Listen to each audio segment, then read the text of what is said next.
Bienvenidos a Conversaciones Maestras, un espacio para conversar de educación entre colegas. Hoy tenemos un tema que creo que para todos es el tema, los niños en la casa. Entonces los niños en la casa están haciendo tareas todo el día, están en internet, le están pidiendo a los papás que les ayuden en las tareas, los papás quieren hacer la mejor labor y entonces se sobreactúan. Todos nos estamos sobreactuando. Lo que realmente nos está preguntando el niño es cómo es la relación de los adultos con él. Y esa pregunta es muy potente para este momento donde estamos en unas circunstancias novedosas para todos.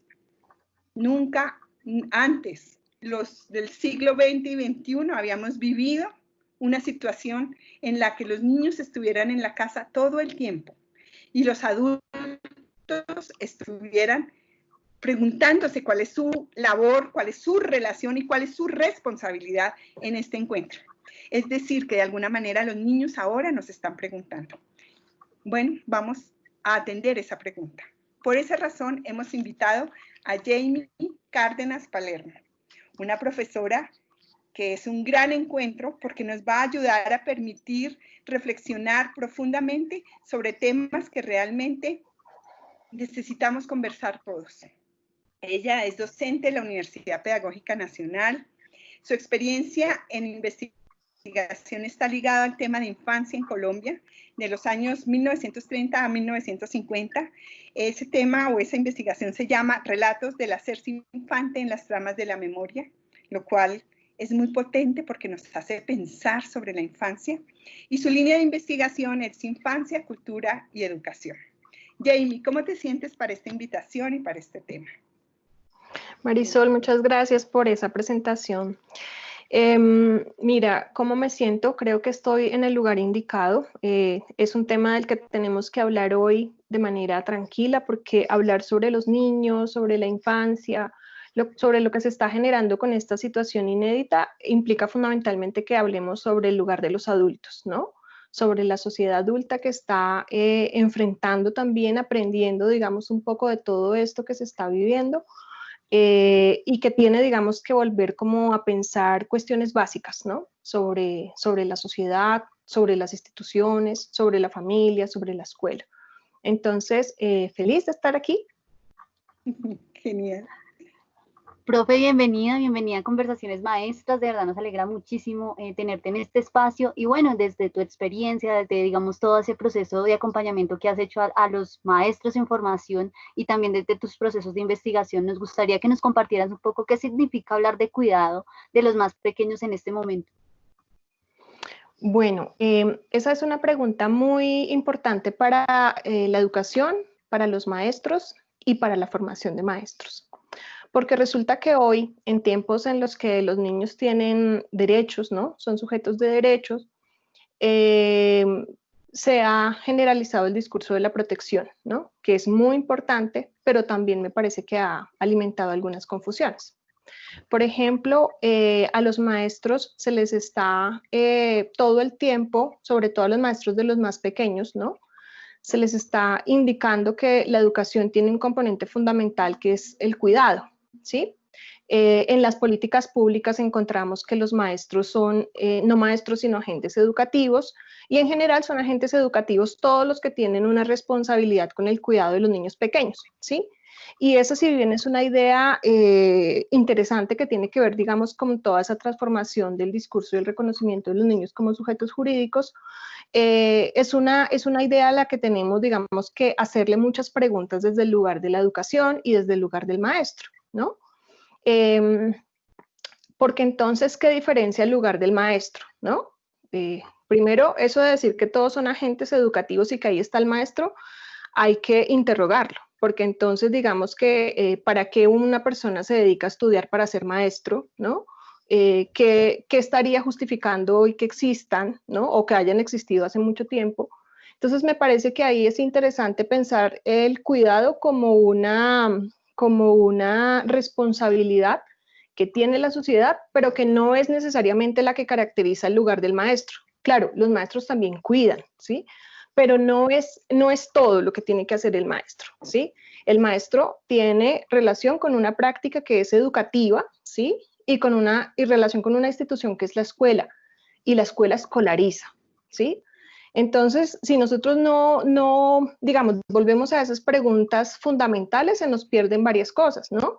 ¿Qué es escolarizar, por ejemplo? ¿Sí? ¿Y qué es cuidado? ¿Y qué es cuidar? Ajá, exactamente. Cuidado, y seguimos con la segunda, porque me parece que ahí estamos tocando al adulto que tiene unas funciones de cuidado que quiero que tú nos las explicites.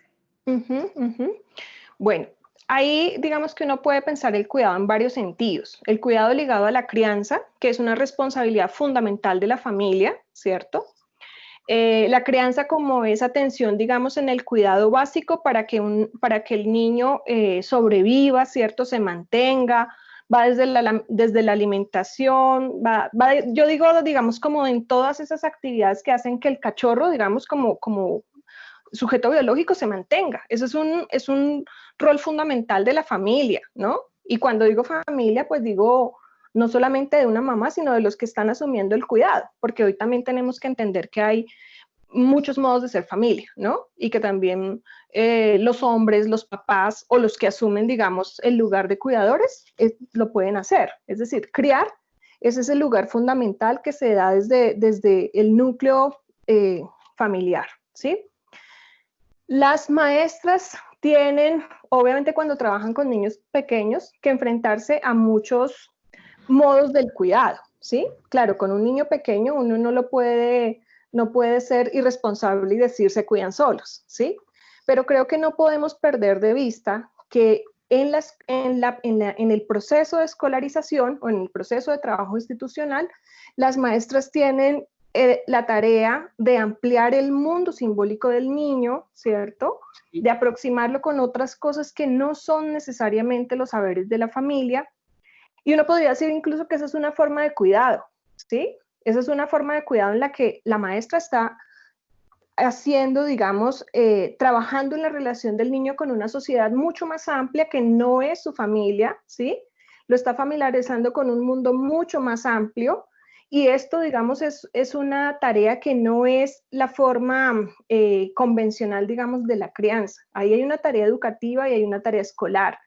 Y creo que esa diferencia es muy importante porque es ahí donde estaría la importancia de que existan personas que se forman para ser maestros de educación infantil, maestros de educación inicial, ¿sí? Lo que hoy está dejando ver la experiencia es que los padres no están formados para asumir esos procesos educativos, esos procesos de escolarización. Y claro, está bien, ¿sí? Uno como padre tiene que ocuparse de la crianza, digamos, de ese cuidado más en clave de criar, de levantar, de acompañar, ¿cierto? Y quizás puede hacer algún apoyo a los trabajos escolarizados que pone la maestra, a la relación del niño con la institución escolar, pero no es la tarea del padre ser el profesor. O sea, creo que lo que estamos viendo hoy es que no se puede confundir el lugar del papá con el lugar del profesor, porque esa confusión le resta los dos roles, ¿sí? Cuando confundimos padre y profesor o madre profesora, se le está haciendo el trabajo más difícil a ambos, ¿no? Tanto a la mamá como a la maestra o a los padres y a los maestros, ¿sí?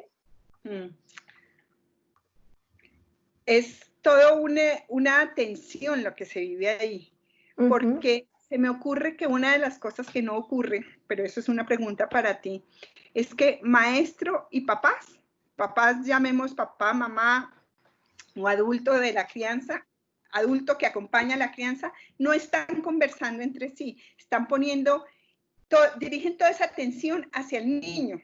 Sí. Entonces, la gran pregunta es, ¿qué ocurre ahí con el niño? ¿Qué ocurre con el niño? ¿Tú qué crees que está ocurriendo con el niño?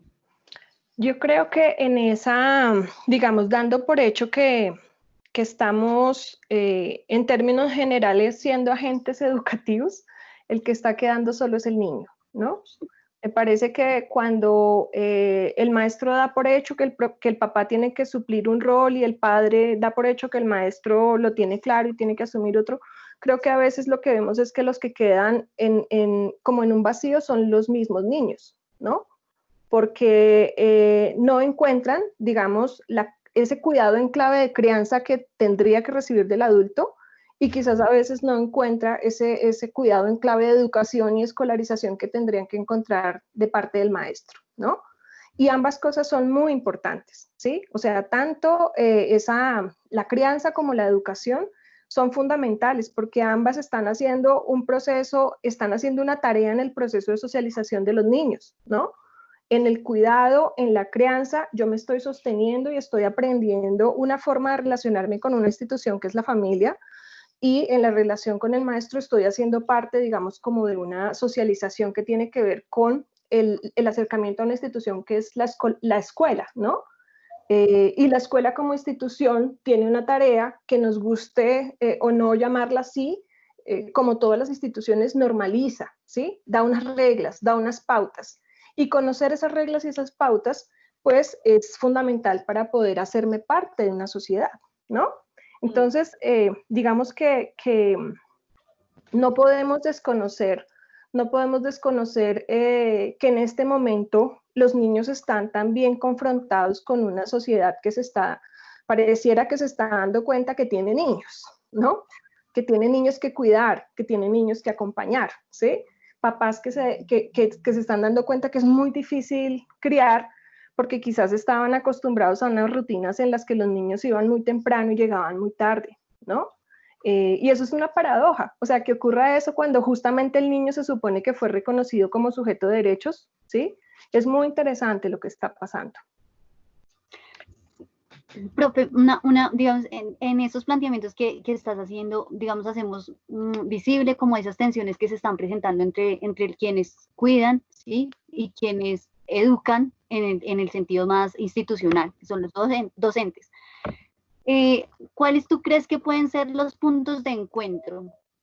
Eso que podemos poner en diálogo los maestros y los cuidadores para justamente no desdibujar ese lugar protagónico que tiene la educación infantil, que son los niños y las niñas, y de los que a veces en el discurso pues los ponemos sobre la mesa, pero en la práctica en realidad los relegamos, ¿sí? Entonces, ¿cuáles tú crees que pueden ser esos puntos de encuentro que nos pueden aportar tanto a los educadores pues como a los cuidadores? A ver, un punto de encuentro fundamental es entender que somos la generación adulta que tiene la responsabilidad de recibir, de acoger a esos niños que no son ni tan autónomos como nos quieren dejar ver ciertas teorías, ni tan libres, ¿no? Porque esos lugares que celebran la autonomía y la libertad del niño son discursos muy peligrosos, porque justamente creo que los pueden dejar en un vacío, ¿sí? En un lugar donde no tiene quien se haga cargo. Entonces creo que cuando nos asumimos como adultos en el lugar de padres o en el lugar de maestros, pero como los que tienen una responsabilidad, un legado, ¿cierto? Y tienen también, digamos, como las condiciones, la disposición y la responsabilidad de acoger a esos otros, me parece que ahí podríamos también estar en un momento clave para volver a reconocer esos lugares importantes, ¿no? Esos lugares que tenemos en común, es decir, me parece que esa idea básica de que educar es una socialización en la que una generación adulta recibe a una generación nueva es una idea muy bonita, ¿no? O sea, estoy pensando en Durkheim, ¿sí? Pero creo que ahí hay un punto común que es clave, ¿sí? Y que es clave porque también es una forma de resistir a una sociedad tan individualizada o donde prima un discurso tan individualista, ¿no? O sea, creo que todo esto que estamos viviendo nos tiene que hacer pensar en que el individualismo no lleva a nada, ¿no?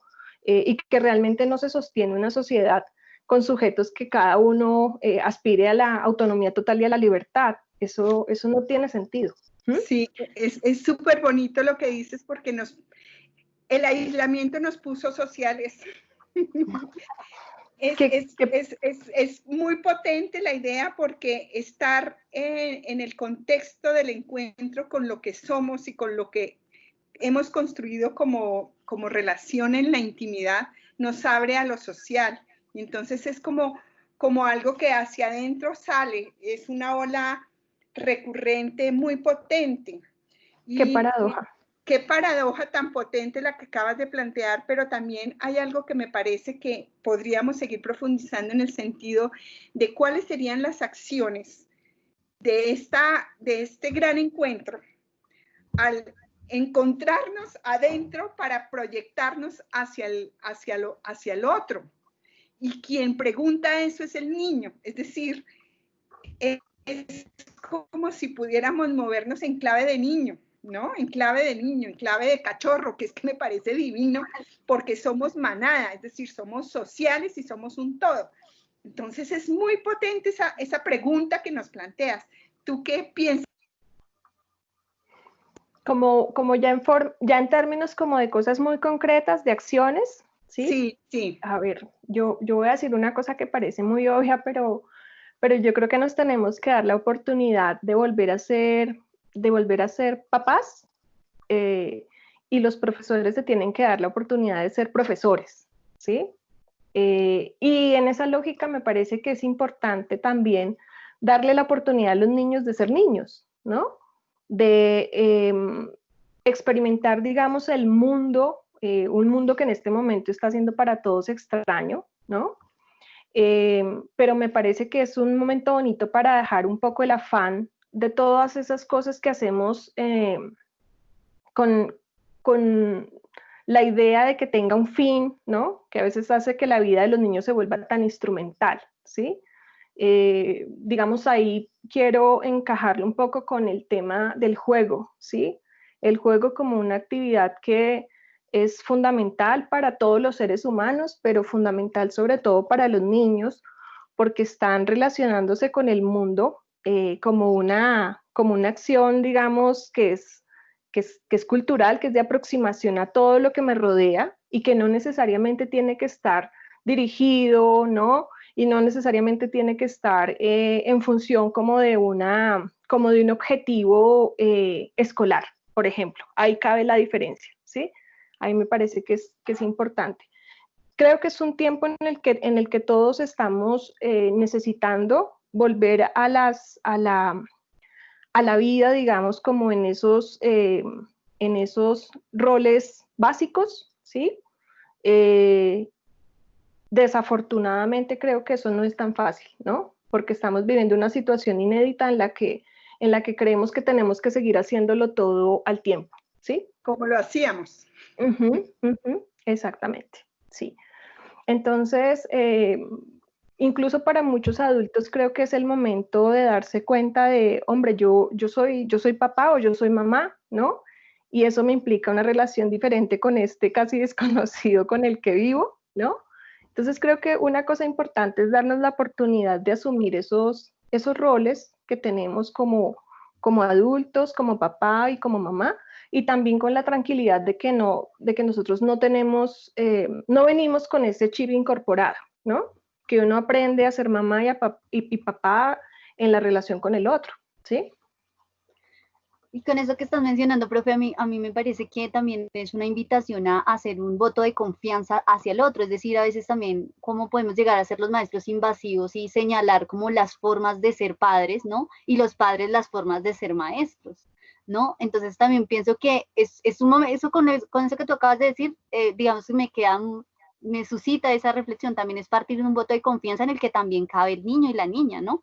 Porque pues también es aprender a confiar que hay ciertas cosas que ellos también, pues en las que tienen la posibilidad de participar de verdad de manera muy protagónica en la decisión de cómo están también llevando esta situación, porque también nos han enseñado, que también nos han enseñado muchas cosas en este ejercicio, pero también eso, como cómo pueden ellos también desarrollar las actividades y llevar un equilibrio en esa tensión que a veces la generamos más los adultos, y entre los adultos, que ellos a veces con toda la tranquilidad del mundo la pueden estar viviendo también. Entonces creo que la confianza es un ejercicio al que estamos invitados en este momento.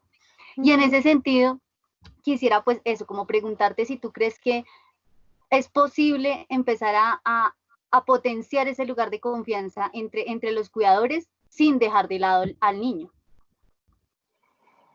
Potenciar la relación de los cuidadores. Sí, yo creo que eso es posible y es necesario, porque fíjate que también Por ejemplo, ayer teníamos entrega de informes de mi hija de 8 años, ¿no? Y me pareció muy interesante encontrarme con una profesora muy empoderada que estaba diciéndole a los padres, diciéndonos a los padres a través de la pantalla, déjenlos, no les resuelvan todo, los niños están en proceso de aprendizaje y equivocarse pues hace parte, ¿no? Todos nos equivocamos, no lo sabemos todo. Entonces, un poco lo que ella estaba planteando era que quizás lo que ve es que hay padres que están asumiendo roles de sobreprotección, ¿no? Y lo que ella decía es, no importa, digamos, que ahora con la pantalla estemos los maestros viéndolo todo, o sea, no sientan pena, no sientan miedo, ¿sí? Tranquilos, o sea, nosotros vivimos con sus hijos mucho tiempo dentro de la escuela, ustedes no están y los conocemos tanto que sabemos que ustedes en este momento están haciendo que los niños casi que estén como libreteados frente a la pantalla, ¿no? Entonces me parecía muy bonito porque fíjate que ahí la interlocución era clave para los papás, ¿sí? Pero también era clave para mí, o sea, porque yo te digo, yo ayer terminé diciendo, me gusta mucho la profe que tiene mi hija justamente porque asume ese lugar de decir, este es mi espacio y así estemos haciendo esto de manera virtual, aquí la que manda soy yo, ¿no? Creo que es también un mensaje interesante para decir, los maestros tienen muchas claridades y con esas claridades tienen muchas cosas que decirnos a los papás, ¿no? No, dale, y después te pregunto una cosa, dale. No, tranquila. Es que en la red, en Facebook o en una de esas, me encontré una niña protestando, una niña de campo, además rural, divina, diciendo, esto que nos pone este profesor no son tareas, que yo mire para arriba, que mire para abajo, no son tareas. Entonces, las tareas era lo que había antes, esto no son tareas, que juegue con mi papá, ¿qué tal esa tarea? Entonces era una ternura porque también ellos tienen formateado, como dices tú, un deber ser de lo que es la educación y de lo que es el cuidado. Es decir, nosotros de verdad estamos construyendo una nueva relación con el niño en relación a la realidad que estamos viviendo. Y entonces es dejarnos tocar por la pregunta, por la gran pregunta que nos plantean los niños, el encierro, la vida con adultos al 100%, con niños al 100%, con el mugre, con la comida, con el mercado, con la pandemia, con todo. Estamos aprendiendo a una nueva forma de convivir. Y entonces creo que la invitación es a la flexibilidad, ¿verdad? Pues yo no sé si tanto la flexibilidad, pero yo creo que sí darnos como un poco el tiempo y el espacio para vivir cada cosa en atención también a lo que requiere cada cosa. Porque fíjate que en eso que tú señalas de la queja de la niña que decía, ¿cómo se les ocurre ponerme estas cosas que no son tareas, ¿no? Hay una cosa muy, muy interesante ahí, es que creo que sé de qué video hablas y la niña dice, no, las tareas son leer y son escribir, ¿no? Y me parece una cosa genial porque la niña casi que está diciendo, cada uno hacer lo que le toca hacer, ¿sí? Me parece que es una reflexión muy bonita la que plantea la niña. Y fíjate que yo siento que justamente esto que estamos viviendo nos pone, yo diría que nos cuestiona es la idea de la flexibilidad, o sea, como la idea del sujeto multifuncional, ¿sí? Porque no tenemos que ser buenos para todo, ni responder a todo, ni adaptarnos a todo. O sea, creo que también tenemos que ser un poco más conscientes de que tenemos unas funciones, una responsabilidad, una formación que nos pone en ciertos lugares y que tenemos que ser responsables de esos lugares y no ser buenos para todo ni responder a todo. ¿Sí? A los papás no les tenemos que pedir que sean excelentes maestros, no, porque no son maestros, ¿sí? Y a los profesores no les pueden pedir que asuman el papel de las madres abnegadas, porque no son las madres abnegadas, se formaron para ser maestras y eso es otra cosa, ¿no? Entonces me parece que hay darle a cada espacio, a cada tiempo y a cada sujeto en su proceso de vida como el lugar que le corresponde, es una cosa que podemos estar hoy viviendo, ¿no?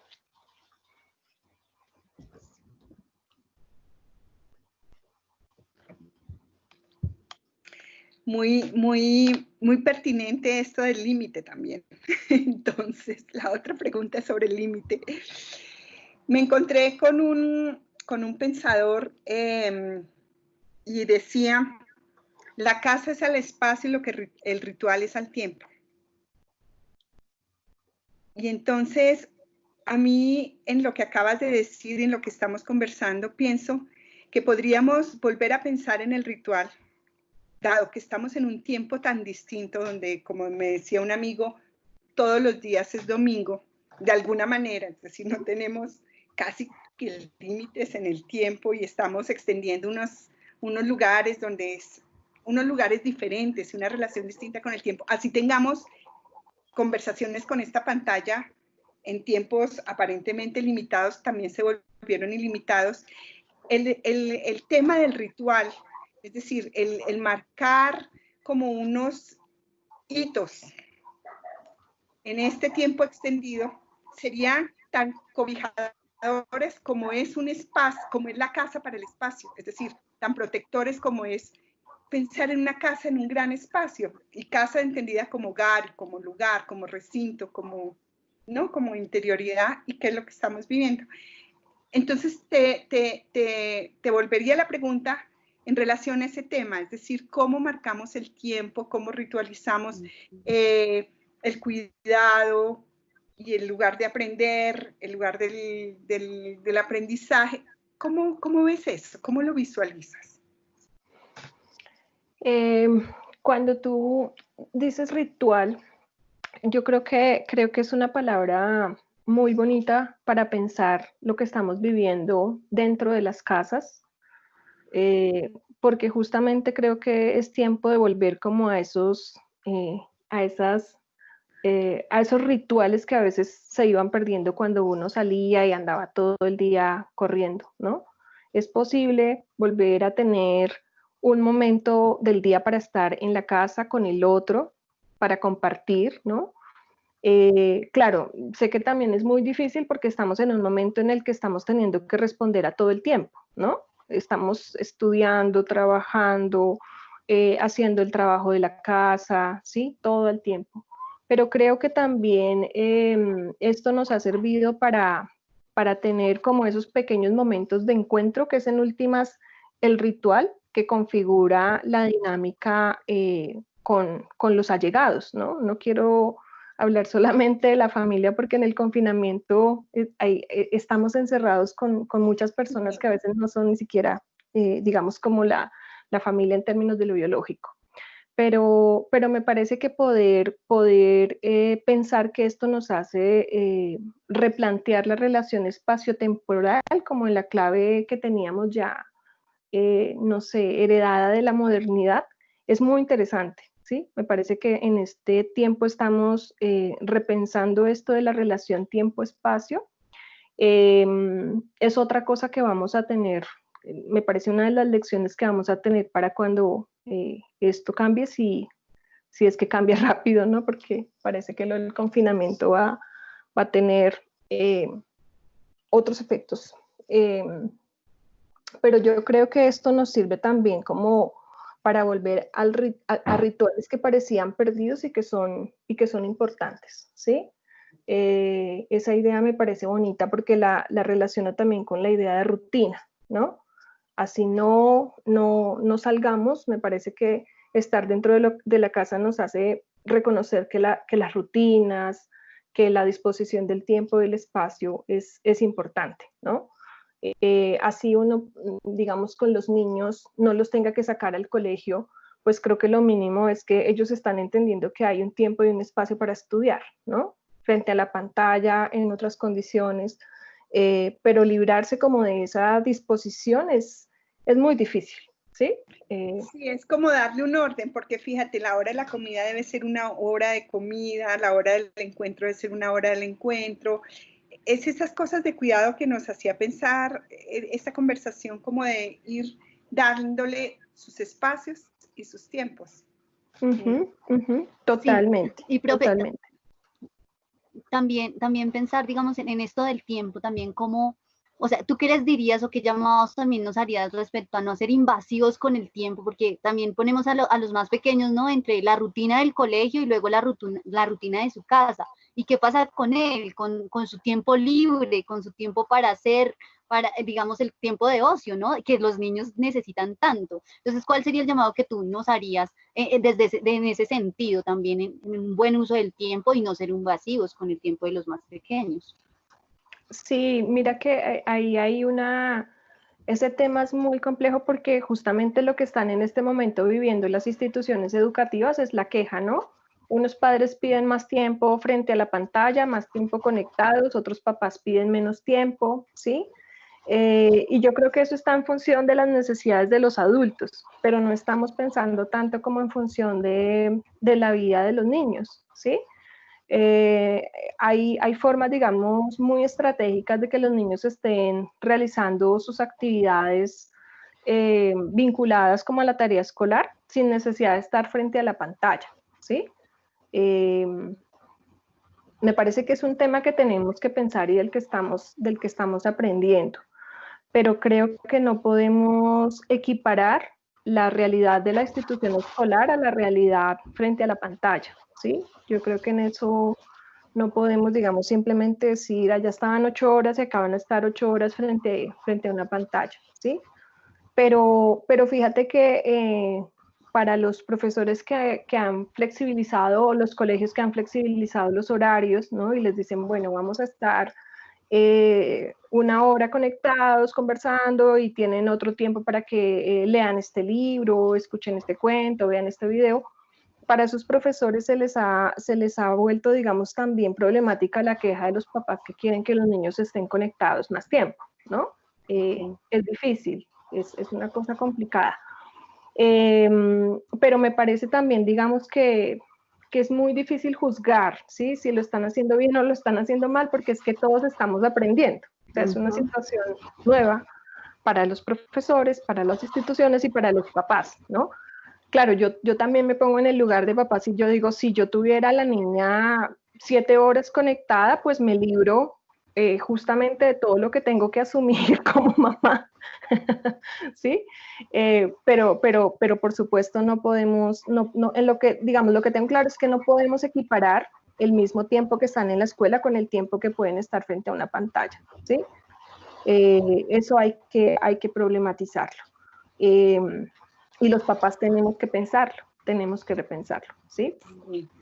Mira la cantidad de temas que tenemos y no hemos tocado sino un poquitico de todos los temas que nos evoca este nuevo momento que vivimos. No sabes cuánto te agradecemos, Jamie, por esta conversación.